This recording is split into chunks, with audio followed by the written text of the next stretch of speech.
بلکہ وہ تو کبھی کبھی سونگنے بھی لگتے ہیں، کبھی کبھی سونگنے بھی لگتے ہیں۔ سوال پیدا ہوتا ہے آخر مصطفیٰ نواسے کو سونگ کیوں رہے ہیں؟ چومنے کا تو مطلب سمجھ میں آ رہا ہے، پیار کر رہے ہیں، سونگنے کا کیا مطلب ہے؟ تو مصطفیٰ ارشاد فرماتے ہیں میرے دیوانوں، تم سمجھنا چاہتے ہو کہ میں نواسے کو کیوں سونگتا ہوں تو سنو، چومتا اس لیے ہوں کہ پیار ہے، اور سونگتا اس لیے ہوں کہ مجھے حسین سے جنت کی خوشبو ملا کرتی ہے، جنت کی مہک آتی ہے، اس لیے میں حسین کو سونگتا ہوں۔ آؤ ذہن قریب کرو، ایک روز فاطمہ الزہرا کے گھر مصطفیٰ پہنچے، امام حسن حسین دونوں آپس میں کشتی کھیل رہے ہیں۔ مصطفیٰ بیٹھ گئے اور ملاحظہ فرمانے لگے۔ مصطفیٰ ارشاد فرماتے ہیں حسن حسین کو پکڑ لو، حسن حسین کو پکڑ لو۔ تو فاطمہ الزہرا کہہ دیا ابا حضور چھوٹے کو کہنا چاہیے تھا کہ حسن کو پکڑ لو،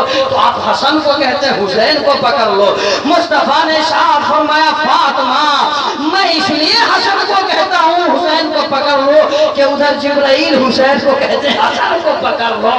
اللہ بتاؤ جو کشتی آپس میں کھیلے تو جبرائیل آ کے انہیں کھلانے لگ جائیں، بھلا ان کی عظمت کا جواب کہاں سے لایا جائے، ان کی مثال کہاں سے لائی جائے۔ آؤ پیارے ایک بات اور سماعت کرتے چلو، حسین پاک اللہ، حسین کی رفعت اللہ۔ اسی لیے تو باتیں تو بہت ہے، مگر ایک بات اور کہہ دوں کہ حسین سے جب مصطفیٰ پیار فرما رہے تو ایک روز آقا نے ارشاد فرمایا، رب کی بارگاہ میں عریضہ پیش کیا، اے مولا اے رب ذوالجلال میرا حسین مجھے بہت پیارا ہے، میرا حسین میرا لاڈلا ہے، میرے دل کا چین ہے، میری آنکھوں کا نور ہے، اے رب میں حسین سے بہت محبت کرتا ہوں، بہت پیار کرتا ہوں، تو بھی اس سے پیار کر، اے رب تو بھی اس سے محبت کر، اے رب تو بھی اس سے محبت کر۔ ذرا بولو نا سبحان اللہ، سنی جنتی مسلمانوں بولیے مسل کے بولیے سبحان اللہ۔ مصطفیٰ ارشاد فرماتے ہیں رب کی بارگاہ میں عریضہ پیش کرتے ہیں مولا میں حسین سے محبت کرتا ہوں، تو بھی حسین سے محبت کر۔ تو رب نے ارشاد فرمایا محبوب آپ میرے محبوب ہیں، اور محبوب کی چیز سے تو دوسری دوہری محبت ہوتی ہے، دوگنی محبت ہوتی ہے۔ میں تو حسین سے محبت کرتا ہی ہوں، میں تو حسین سے پیار کرتا ہی ہوں، میری محبت کا تقاضا یہ ہے، میری مرضی یہ ہے کہ آپ میرے نیک بندوں سے بھی کہیے کہ وہ بھی حسین سے محبت کریں۔ ذرا بولو سبحان اللہ۔ آپ امتوں سے کہیے وہ بھی حسین سے پیار کریں، وہ بھی حسین سے محبت کریں، اس لیے کہ جو حسین سے محبت کرے گا اس سے آپ بھی محبت کریں گے اور میں بھی محبت۔ سبحان اللہ۔ آیت مجھے یاد آ گئی قرآن پاک کی، ذرا بولیے تو سنا دیں، سنا دیں۔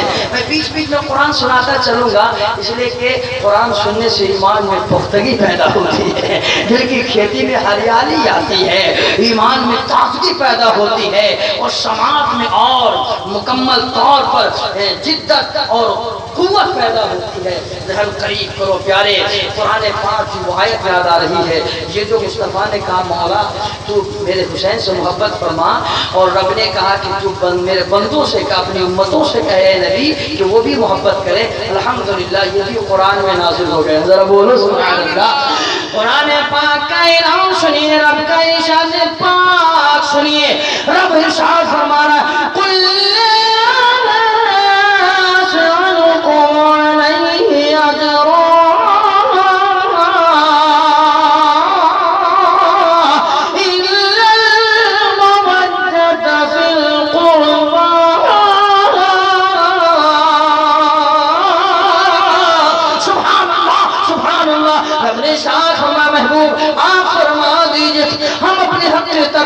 ہم اپنی تبلیغ کا حق تجھ سے اور کچھ نہیں چاہتے، بس یہ کہ میری اہل بیت سے محبت کرو۔ سبحان اللہ۔ ہم اپنی تبلیغ کا بدلہ اور کچھ نہیں چاہتے، بس یہ کہ میری اہل بیت سے محبت کرو۔ اے لوگو ہم اسی لیے حسین سے محبت کرتے ہیں، ہم حسین کے دیوانے اسی لیے حسین سے پیار کرتے ہیں کہ حسین سے محبت کرنے کا حکم مصطفیٰ نے بھی دیا ہے اور خدا نے بھی دیا ہے، اور بغیر حسین کی محبت کے کوئی اللہ اس کے رسول کی رضا حاصل کر ہی نہیں سکتا۔ حوض قریب کرو. آگے چلتے ہیں. کہتے ہیں وہ تاریخ آئی ہے، وہ وقت آ گیا ہے جب امیر معاویہ، حضرت امیر معاویہ رضی اللہ تعالیٰ عنہ دنیا چھوڑنے والے ہیں، انتقال فرمانے والے ہیں، کوچ کرنے والے ہیں. تو یزید ولید حضرت امیر معاویہ رضی اللہ تعالیٰ عنہ کی بارگاہ میں عرض کیا کہ ابا، کیونکہ یزید حضرت امیر معاویہ کا بیٹا تھا، حضرت امیر معاویہ صحابی رسول ہیں، ہے نا، مگر یزید ہو گیا. ایسا ہوتا ہے، ایسا ہوتا ہے. تو اس نے کہا کہ آپ کے بعد خلیفہ کون بنے گا؟ آپ کے بعد یہ بادشاہ کی حکومت یہ کس کے حوالے؟ خلافت کا تاج کون پہنے گا؟ تو حضرت امیر معاویہ نے ارشاد فرمایا، اے یزید، خلیفہ تو تم ہی بنو گے، مگر یاد رکھو کہ بغیر حسین کے مشورے سے کوئی کام مت کرنا. بغیر حسین کی اجازت کے تم کسی کام میں ہاتھ مت ڈالنا. جب کوئی کام کرنا تو حسین سے مشورہ لے لینا، حسین کی عظمت کا خیال رکھنا، حسین سے سچی محبت کرنا، حسین کی رفعت و تقدس کا خیال رکھنا. یہ خلافت تو انہی کا حق ہے، یہ خلافت ان کے در کا ہے، یہ خلافت ان کے گھر کا ہے، یہ دولت و حکومت، ثروت، یہ شان و شوکت سب ان کے نانا کا صدقہ ہے، سب ان کا صدقہ ہے. اس لیے حسین سے محبت رکھنا، حسین سے لگاؤ رکھنا، حسین سے مشورہ کر کے کسی کام کو کرنا، ہر موڑ پر، ہر وقت، ہر گھڑی حسین کا خیال رکھنا. حضرت امیر معاویہ نے بہت سمجھا دیا تھا، مگر جب ان کے انتقال کے بعد یزید تخت نشین ہوا تو چونکہ اس کا ذہن اچھا نہیں تھا، اس کا خیال اچھا نہیں تھا، اس کی نیت اچھی نہیں تھی، یہ آدمی خود اچھا نہیں تھا، یہ شرابی بھی تھا، یہ بہت سارے گناہوں کا مجسمہ تھا. اس لیے کہتے ہیں کہ اس کے ذہن میں وہ بات اتر نہ سکی جو حضرت امیر معاویہ نے سمجھایا تھا، وہ بات پہ دل پہ اثر کر نہ سکی جو حضرت امیر معاویہ نے بتایا تھا. المختصر یہ، اس نے یہ چاہا کہ ہم تو خلافت کی کرسی پر بیٹھ ہی گئے ہیں، خلافت کا تاج پہن ہی لیا ہے، لیکن اس وقت تک ہماری خلافت مانی نہیں جائے گی، اس وقت ہماری مکمل طور پر عزت نہیں ہو سکتی ہے جب تک کہ حسین نے میری خلافت کو قبول کر لے، حسین نے میری بیعت کو قبول کر لے. اس لیے اس نے فوراً مدینہ میں یہ خبر بھیجا، مدینہ کے گورنر کو خبر بھیجا کہ وہ حسین سے میری بیعت لیں، حسین کو کہیں کہ میری بیعت قبول کر لیں. المختصر جب حسین پاک کے پاس خبر پہنچی کہ یزید میری بیعت لینا چاہتا ہے اور میرا ہاتھ مانگنا چاہتا ہے اور وہ اپنی خلافت مجھ سے منوانا چاہتا ہے، تو امام حسین نے کہا کہ نہیں، ایسا نہیں ہوگا، چونکہ یزید بدمعاش ہے، یزید شرابی ہے، یزید زناکار ہے، اس لیے یزید گناہوں کا مجسمہ ہے، اس لیے میں اس کے ہاتھ پر ہاتھ نہیں دے سکتا، میں اس کی بیعت کو قبول نہیں کر سکتا. اگر میں اس کی بیعت قبول کر لوں تو پھر یہ ہوگا کہ نانا کے دین کو وہ مٹانے کی کوشش کرے گا، نانا کے قانون کو مٹانے کی کوشش کرے گا، شریعت کے دستور، آئین، قانون کو مٹائے گا اور اپنی طرف سے اس میں نئے قانون کی ایجاد کرے گا. ایسا نہیں ہوگا. المختصر جب امام حسین نے یہ خلافت کو قبول نہ کیا، بیعت کو قبول نہ کیا، یزید کو پتا چلا تو اس نے فوراً سے خبر بھیجا کہ اگر وہ نہیں مانتے ہیں تو معاذ اللہ ان کا سر قلم کر دیا جائے. امام حسین کو جب پتا چلا کہ وہ میرا سر قلم کرنا چاہتا ہے تو امام حسین نے کہا نہیں، یہ مدینہ ہے، یہ نانا کی گلی ہے، اس گلی میں میرے نانا چلتے تھے، اس گلی میں مصطفیٰ قدم رکھتے تھے، یہاں نانا کا مزار ہے، یہاں میری امی کی قبر ہے، یہاں بھائی حسن آرام کر رہے ہیں. ہم مدینے کی گلی میں خون بہنے نہیں دیں گے، ہم مدینے کی گلی میں خون کا قطرہ ٹپکنے نہیں دیں گے، ہم مدینہ چھوڑ دیں گے، مدینہ سے کوچ کر جائیں گے. مدینے کی جدائی کو برداشت کر سکتے ہیں پر مدینے میں